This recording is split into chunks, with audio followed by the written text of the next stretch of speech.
Right now, a Chinese coffee company called Luckin Coffee is trying to challenge Starbucks in America. By early 2026, Luckin had about 10 stores in New York, mostly in Manhattan. Some of them are literally across the street from a Starbucks. 10 stores. That does not sound like much, right? But here is why people are paying attention. Starbucks entered mainland China back in 1999. It spent more than 25 years building its presence there, and eventually grew to around 8,000 stores.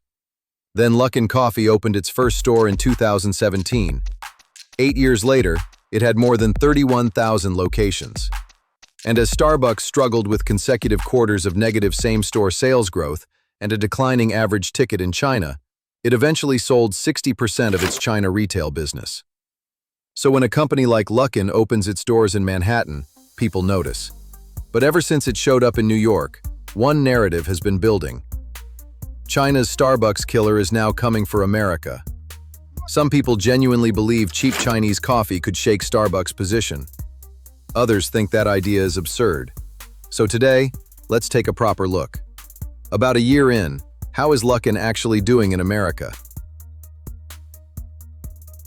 In 2025, Luckin made its move, and it went straight for high-traffic commercial districts. Manhattan, Midtown, near NYU. The same kind of dense urban environment where its China model worked best. Even before the stores opened, Luckin was already making noise. In late June 2025, it ran pop-up events across Union Square, Soho, Madison Square, and Herald Square, handing out samples, scanning QR codes, getting the app into people's hands. A street-level blitz before the doors even opened. And Luckin was not alone. Another Chinese chain called Coffee also started showing up in Chinatown and Sunset Park. But once people walked inside, the first thing they noticed was how different these stores felt. Smaller, more stripped down, less like a place to sit, more like a pickup counter built for speed. Now imagine this, Tuesday morning. You are walking down a busy Manhattan street, running late for work. You spot a coffee shop you have never seen before. Clean logo, modern design. You push the door open, thinking you will just grab a quick latte. You look around for the menu board. There is not one. You walk up to the counter. There is no cashier. Someone behind the glass points you to a QR code on the wall. Download the app. Browse on your phone. Pay on your phone. Wait for your number. That is it. No one asks what you would like. You just stand there, phone in hand, figuring it out. According to media reports, one customer tried to add a drink in person and was told no. Everything had to go through the app. Another customer could not figure out the QR code and simply left. If you have lived in China, this is completely normal. Tens of millions of people buy coffee this way every day. But if you have spent your whole life walking up to a counter and saying, "Medium latte, please," it can feel a little jarring. Why do I have to download an app just to place an order in this store? I could literally go anywhere else. Because through the app, you can order on your way here, so as by the time that you get to the store, your drink will be ready, so you can just grab and go and continue on your day as is.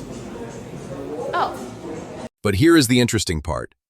Once people actually get the drink, the reaction is not bad at all. Coconut lattes, fruit-flavored cold brews, seasonal specials, creamy, sweet, colorful drinks that feel closer to what younger consumers already know from bubble tea shops and Asian drink chains. In America, Starbucks can sometimes feel familiar to the point of predictable. The vanilla latte, the cold brew, the pumpkin spice season, the holiday cups. It works, but it is also deeply familiar. Luckin, by comparison, feels newer, more visual, more shareable. And does it taste good? From public store visits and customer reactions, yeah, it does. The cold brews get good reviews. The coconut latte has built a real following. One reviewer ordered on the app, got an estimated 6-minute wait, and received the pickup notification in 4. So Luckin did not come to America with bad coffee. That is not the problem. The problem is that everything around the drink is asking Americans to accept a very different coffee routine. For some people, that feels refreshing. But for others, buying coffee through an app, downloading it, signing up, browsing on a small screen, paying before you even reach the counter, still takes some getting used to. Is it a coffee shop? A drink brand? A pickup counter? Or a Chinese tech-driven retail model dressed up as a cafe? Probably all of the above. And then comes the price. A Luckin latte in New York lists at around $5 to $6, not much different from Starbucks. The real gap appears when the coupons kick in. New user deals can bring it down to around $2. Coffee has gone even further with aggressive first-time discounts. That sounds powerful, but it creates an expectation problem. If a customer first discovers Luckin through a $2 coupon, what happens when the drink goes back to $6? Do they come back for the brand? Or did they just come for the discount? That question mattered in China. In America, it matters even more. Minimum wage in New York is $17 an hour. Commercial rent runs tens of thousands a month. One equity research report estimated a Luckin Midtown location had roughly $92,000 in monthly overhead against about $85,000 in revenue. That store would need to nearly double its daily orders just to break even. The product works, the speed is real, the coupon prices are eye-catching, but the operating model is under serious pressure. So before we decide whether Luckin can make it in America, we need to understand what it actually built in China. Luckin did not beat Starbucks simply by being cheaper. It built a system. And that system matched the lifestyle Chinese urban consumers were already moving toward. When Luckin opened its first store in 2017, China's coffee market was still young. Starbucks had been there for years, but it carried a specific image. Premium, foreign, comfortable, not cheap. Tied to the idea of sitting down and enjoying a space, Luckin came in with the opposite message. Coffee does not have to be a lifestyle statement. It can just be an everyday drink. You order on your phone, pick it up on the way to work, and tomorrow you buy another one because the app gave you another coupon. And that's the key part. Luckin trained users to open the app and expect a discount. 50% off, 60% off, sometimes more. Over time, the listed price became symbolic. Once consumers got used to paying 10 yuan for a decent latte, a 30 yuan Starbucks started to feel like it belonged to a different era. Luckin was not competing inside the old cafe model. It rewired what tens of millions of consumers expected buying coffee to feel like. But price was only one part. The other thing that made Luckin so hard to compete with was its product game. Take Maotai, China's most elite liquor, shows up at state banquets, sells for thousands of yuan a bottle. In 2023, Luckin put Maotai into a latte, a sauce-flavored latte. It sold more than 5 million cups on the first day. People lined up, posted it everywhere, argued about the taste. But the taste was almost beside the point.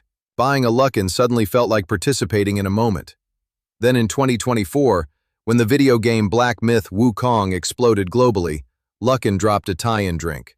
Stores wrapped in Wukong artwork, limited edition cups, a drink built around one of the biggest Chinese pop culture moments of the year, about $2 after discounts. That is what Luckin was really selling, not just cheap coffee. Cheap coffee that made you feel like you caught the moment. And the pace was relentless. 120 new products in 2024 alone. Starbucks, with its global consistency and longer development cycles, simply cannot move like that. Luckin treats its menu like a fast fashion brand treats its shelves, always rotating, always creating buzz, always giving you a reason to open the app again. Product speed only works if the store model keeps up. A traditional coffee chain thinks about the whole experience: seating, atmosphere, service, whether customers want to stay half an hour. Luckin stripped most of that away. Its stores were not designed as places to stay. They were designed as places to move through. Order before you arrive. Walk in. Grab the cup. Leave. Maybe 3 minutes. In China's biggest cities, that fit perfectly. Office towers packed together. Subway stations pouring people into the same streets every morning. Mobile payment already normal. Pickup habits deeply built into daily life. And there is one more piece people often overlook: the supply chain. Luckin did not just build stores. It built the production backbone behind them. Starting around 2021, it began sourcing beans directly from Brazil, Colombia, and Ethiopia, cutting out middlemen and saving an estimated 10 to 20% on raw material costs. Then it built its own roasting facilities. As of early 2026, Luckin runs plants in Fujian, Kunshan, and a massive new facility in Qingdao. That one alone cost about 3 billion yuan with capacity over 55,000 tons a year. Total network capacity is expected to exceed 155,000 tons, a record for China's coffee industry. So when Luckin sells a latte for around $1.40 in China, the economics are not as suicidal as they look. It is not just discounting at the front end. It is squeezing costs at the back end: beans, roasting, packaging, distribution. In China, that vertical integration is one of its most underappreciated advantages. But in the US, coffee is built around very different habits. Recent data shows almost 90% of daily American coffee drinkers have their coffee at home, the highest level in over a decade. Among those who drink it outside, many get it at the office or through a drive-thru without leaving the car. So let me ask you, where do you usually get your coffee? Make it at home? Hit a drive-thru? Actually walk into a shop? Let me know in the comments. Luckin's entire model is built around people walking past a storefront. In most of America, people drive past everything. Younger consumers are used to apps. Office workers care about speed. Students may be open to cheaper, more experimental drinks, so Luckin has an opening. But it is narrower than in China. Because in America, Luckin is not reshaping a young market still being formed. It is entering a mature market full of routines people already have, and routines are hard to break. This is not just a price war, it is a habit war. And Starbucks is not falling apart. In its most recent quarter, it reported 4% comparable store sales growth in the US. Transaction counts rising for the first time in 8 quarters. Over 41,000 stores globally, nearly 17,000 in America. Under new CEO Brian Niccol, brought in from Chipotle with a compensation package that made headlines, Starbucks has been pushing back to Starbucks. More comfortable stores, warmer service, a clearer message that Starbucks is still a place, not just a pickup counter. In China, Starbucks' third-place concept became a liability when consumers started prioritizing speed and value. In America, it still carries real weight. Millions go to Starbucks for the familiar store, the customized drink, the loyalty points, the window seat. Price matters. But in America, price competes with decades of built-in habit and brand loyalty. That is not something a newcomer erases with an app and a coupon. And the most telling detail: even Luckin does not want to play the subsidy game forever. In China, it has started pulling back on 9.9 yuan promotions, limiting them to fewer products, pushing the menu into a higher price range. Testing upsells, upgraded ingredients, even premium store formats in major cities. And in America, the early picture is still mixed. Public store visits suggest the drinks and speed can win people over, and some locations do draw students and young professionals. But the stores do not always feel busy in the way a traditional American cafe does. That does not mean Luckin has failed, but it does suggest the early curiosity has not yet clearly turned into the dense daily traffic its model depends on. If that is already true in China, then in New York the math only gets harder. So is Luckin doomed in America? No. App-first ordering appeals to younger consumers. The fast-changing menu has real pull. In dense areas like Manhattan, university neighborhoods, and Chinatowns, the pickup model can find an audience. Luckin should not be underestimated either. This is a company that clawed back from a fraud scandal, built a 31,000-store empire in under a decade, and showed execution speed most Western brands cannot even conceptualize. That is not luck. That is capability. But the machine Luckin built was designed for China.